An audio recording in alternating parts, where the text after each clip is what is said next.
you fired up?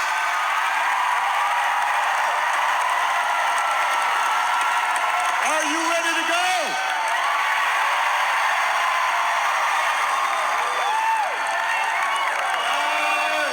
It is good. It is good to be back in Pennsylvania. It is good to be back in Pittsburgh.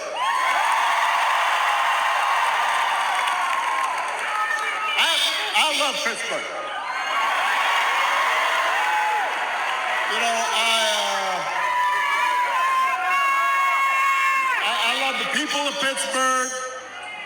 I love the food in Pittsburgh. I don't usually do this, but this is a little bit of a Yelp rating. Just had some of Pamela's pancakes. I first had those like 10, 15 years ago when I was running. And I was all like, I need some of those pancakes this time out. And even though I'm from Chicago, some of you may know, when I was a kid, I was a Steelers fan.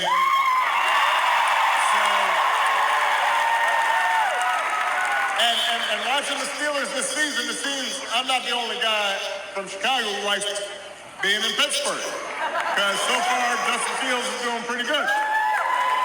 Now, before we get started, we have a little bit of work to do here. All right, so I want everybody to be, just settle in. We got some work to do.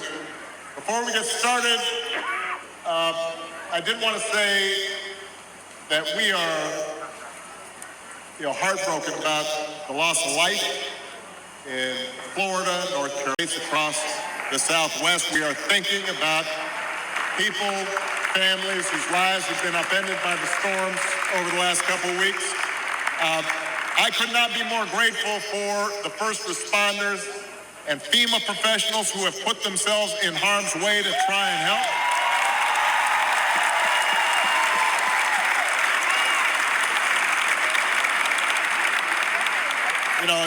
It's times like this when you realize having honest, competent leadership in government really matters.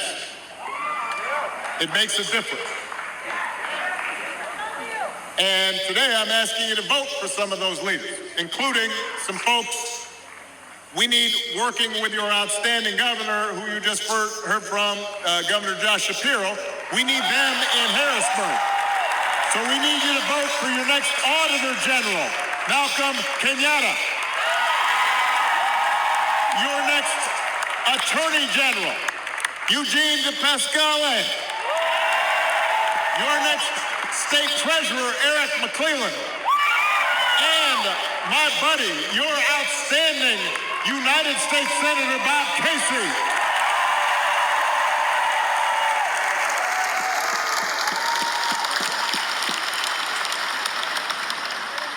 Here in Pennsylvania, there are 3 ways to vote.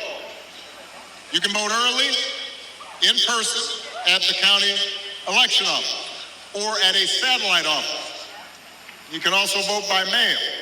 And if you need to figure out how to do that, just go to iwillvote.com PA to find a place to vote early or to request a ballot. Of course, you can vote at your polling place on Election Day, November 5th.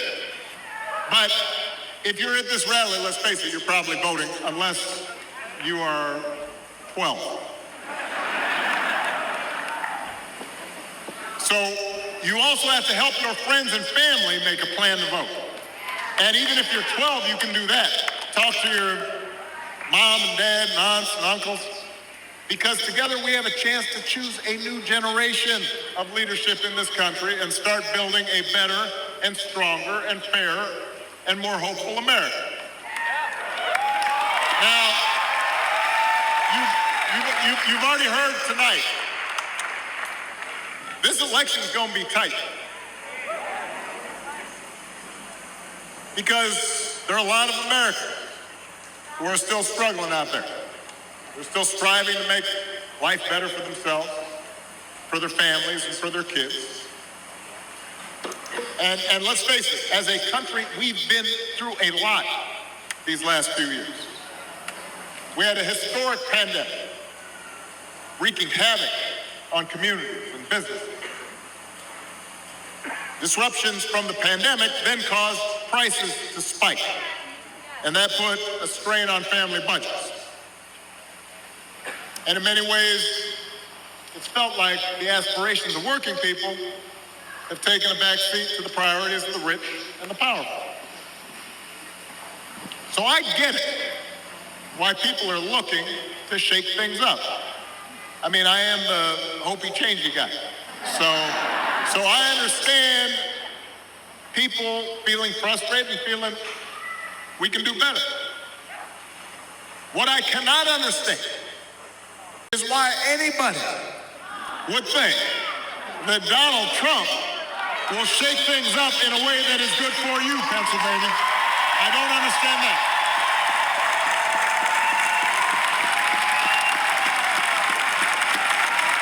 Because there is absolutely no evidence that this man thinks about anybody but himself.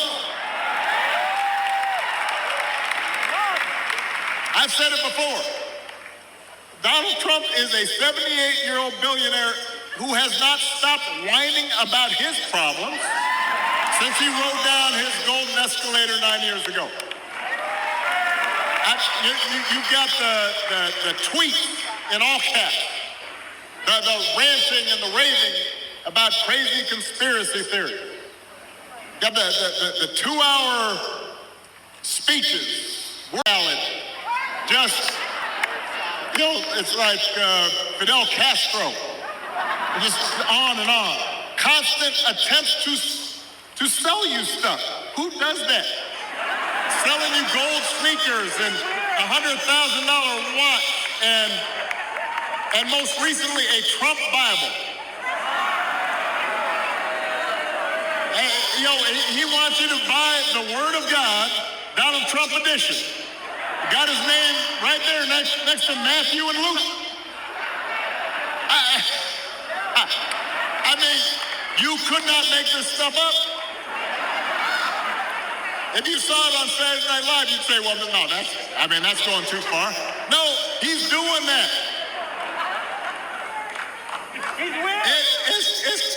It's crazy.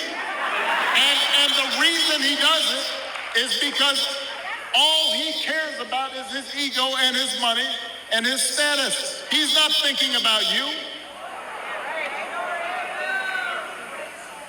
Donald Trump sees power as nothing more than a means to an end. He wants the middle class to pay the price for another huge tax cut that would mostly help him and his country club buddies. Doesn't care if he costs more women their reproductive freedom because it won't make a difference in his life. Do not boo. Vote.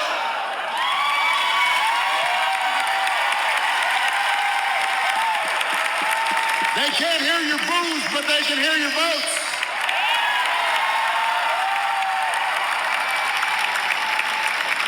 Most of all, Donald Trump wants us to think that this country is hopelessly divided between us and them, between the quote-unquote real Americans who support him and the outsiders who don't. Because having people divided and angry, he figures boosts his chances of being elected. And he doesn't care who gets hurt. I mean, think about it. Just the other day, we learned that on January 6th, a couple years ago, Donald Trump was told that Mike Pence was in the Capitol about 40 feet from an angry mob chanting, "Hang Mike Pence." And his response was, quote, "So what? Don't boo." Donald Trump does not care that a mob might attack his own vice president. Do you think he cares about you?